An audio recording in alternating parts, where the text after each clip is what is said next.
ఈరోజు కూడా నా యాక్సిడెంట్ రాలేదు. కష్టపడి చదివి హాస్పిటల్ కడితే ఒక్క పేషెంట్ కూడా రావట్లేదు.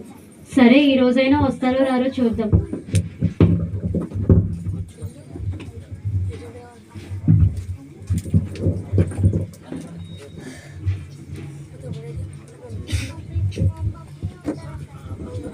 ఇందులో కూర్చొని ఏంటమ్మా చూస్తున్నావు?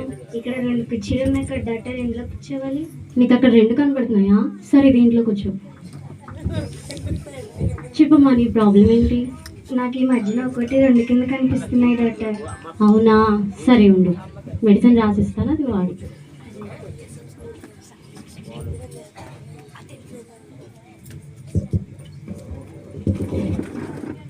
సరే ఓకే. నిజంగా తగ్గిపోతుంది కదా డాక్టర్? నిజంగా తగ్గిపోతుంది, వెళ్ళు. నెక్స్ట్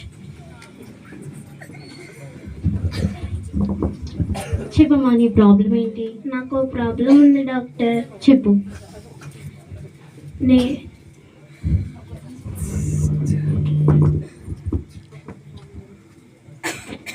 నాకు ప్రాబ్లం ఉంది డాక్టర్.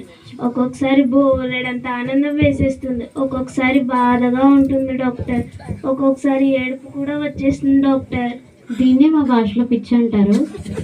అది రాస్తా. ఏంటి డాక్టర్ తెగ రాసేస్తున్నారు? కంగారు పడకండి, మీకే రాస్తున్నాను. ఏంటి డాక్టర్ డైలీ సీరియల్స్ రాశారు? అవి చూడడం మానేస్తే నీ పిచ్చి ఆటోమేటిక్గా తగ్గిపోతుంది. సరే డాక్టర్. ఓకే.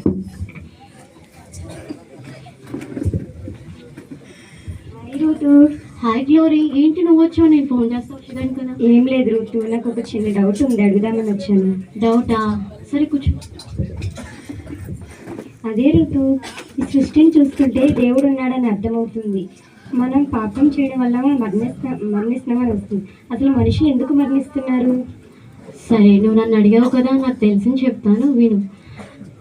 ఇన్నేళ్ళు నా సర్వీస్లో 1000 కోట్ల ఆస్తి ఉన్నవాడైనా, 1000 రూపాయలతో జీవనం కొనసాగించేవాడైనా ఎప్పుడో ఒకప్పుడు మరణించాల్సిక తప్పదు.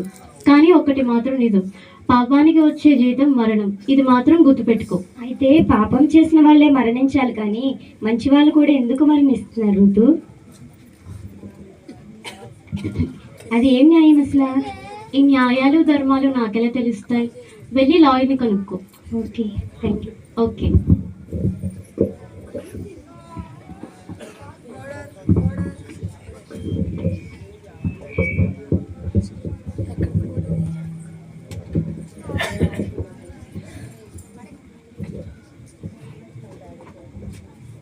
నమస్తే లాయర్ గారు. నమస్తే అమ్మా, చెప్పండి.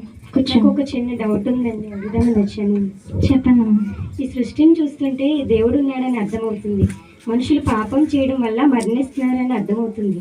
అయితే మంచివారు బ్రతకాలి, చెడ్డవారు చనిపోవాలి కదా పాపం చేసినవారు. అయితే అందరూ ఎందుకు చనిపోతున్నారు లాయర్ గారు?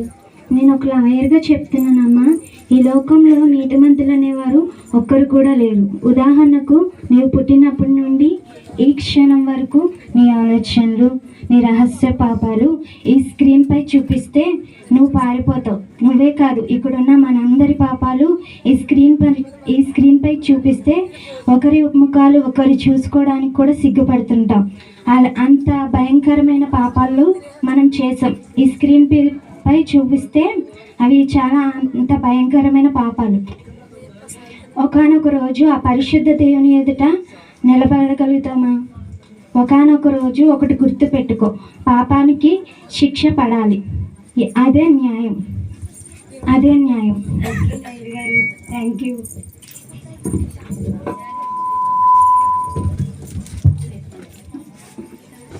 అంటే నేను పాపం చేశాను, నాకు తప్పకుండా శిక్ష పడుతుంది.